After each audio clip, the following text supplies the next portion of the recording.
Hello, everybody. This is Francesco Rulli. I'm the CEO of Querlo, and I'm today here with Asad Rehman, who is actually logged in from Dubai. We met with Asad about 5 years ago through the Marketing Society. At that time, we were both members of the organization, and we have kept in touch. So, Asad, can you share with us a little bit about your background and what you're doing today? Hi, Francesco. Really nice to meet you again after such a long time, and thank you for having me on this call.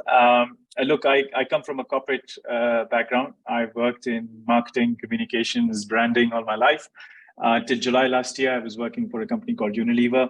I decided to take my redundancy as part of a global restructure, and now I'm pulling together a few ventures of myself, which include, by the way, heavy application of artificial intelligence and technology and how we're trying to pull things together. More in detail when I get an opportunity on LinkedIn. Okay, fantastic. Thank you, Asad. So we are in a very interesting era. Artificial intelligence is coming our way. And the one thing that we have been creating are digital twins. You know, about 3 years ago, we started with the digital twin of Michelangelo. We developed Leonardo da Vinci, Dante Alighieri, different historical characters. Now we are starting to build executives. I myself built my own executive, francescorulli.com, and I addressed to my own executive certain roles and rules. For example, in my case, I don't want my digital twin to talk about family, politics, and religion, but to focus on personal matters like sports, culinary, and business. I handle a little bit of my LinkedIn relationships. So my question to you is, if you are given the opportunity to use technology such as conversational artificial intelligence at a certain sophistication level, what would you like this technology do for you? It's a very interesting question, you know, and I was just reflecting on how you were speaking that the possibilities are endless, Francesco. I mean, as I'm pulling together a sort of mini business of my own, I'm realizing that the world has advanced so far that this integration of AI into some really interesting cloud services and SaaS services are transforming the world. For example, there is this ERP system that I'm working with, which completely eliminates the need for me to have a finance person or a chief financial officer in my organization, for example. So for me, I think you call it a digital twin of myself or anybody else. I think I would like to create a mini me who can take care of all the small day-to-day work, all the repeated tasks that I have to do, like scheduling appointments, you know, et cetera, so that I can go and do more valuable stuff. And the valuable stuff could include life. The valuable stuff could include work. So I would love to use that digital twin. I mean, to a certain extent, we're all automating a lot of our work with services like Calendly, et cetera. But just imagine having a reliable large language model which can respond to some simple emails on your behalf without having to consult you. And you don't have to worry about that person or that digital twin saying something wrong. It could be something as simple as, you know, a supplier of you asking whether you've got your samples and you're saying, hey, yes, we received them yesterday. I can see your weighable number and I tracked it down to this delivery date. And yes, it's been received at our warehouse, for example, right? So yeah, I would love that. I would, and tell me, I mean, I'm quite intrigued by francescorulli.com. I haven't visited in a long time, but I'm quite keen to replicate it for a mini me.com. So in fact, it was an interesting journey. We add to it the functionalities. So we went from NLU of Microsoft Lewis into adding ChatGPT with a broader knowledge base. So that allows my digital twin to answer questions sometimes that are beyond my knowledge. For example, can speak any language, all right? Can fluently answer in any language. It's very interesting. And some of those languages, or most of those languages, are not languages I'm proficient in. So this has been a very interesting evolution. And also because of the insights I receive, I can see how much time I save.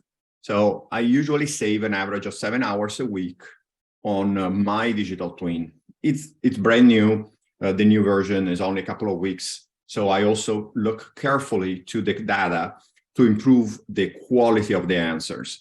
So of the 7 hours, I spend around 3 hours studying what I could improve into the knowledge base of my digital self, to a point in which I decided this to be a third party. So my digital self, I look at it as something that will have its own journey down the road. So it doesn't have to follow my limitations.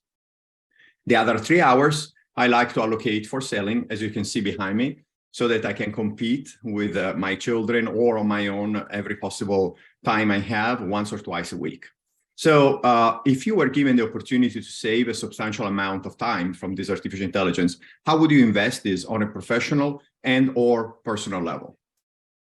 That's a very good question. Look, I'm going to say something which might sound a bit cliched, but I would daydream a bit more. I love that liberty of having to dream a little bit, to come up with crazy ideas and then try and give them some sort of a shape. I think in the way our lives have become, intertwined with so much technology, and it becomes so complicated, I actually don't think we get enough time to reflect and dream. So the first thing I would do is take that time out to reflect and dream and think of good things that should fill my brain and my energy.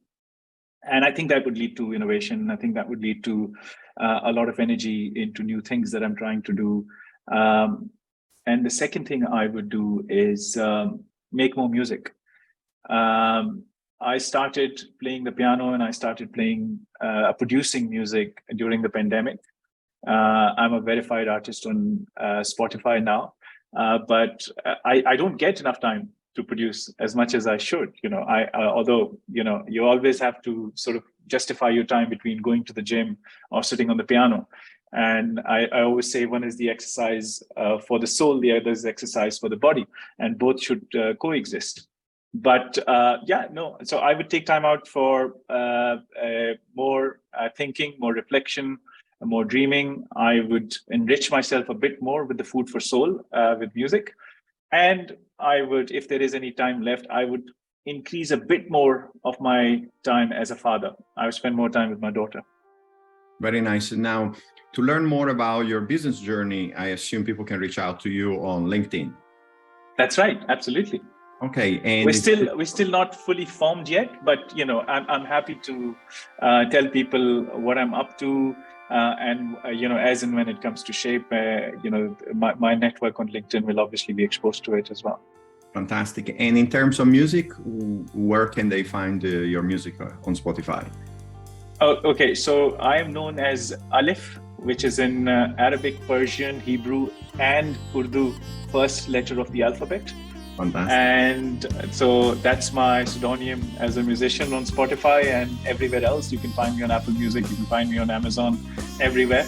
But there are quite a few Alifs, so they'll have to find me. We'll publish the link on this video.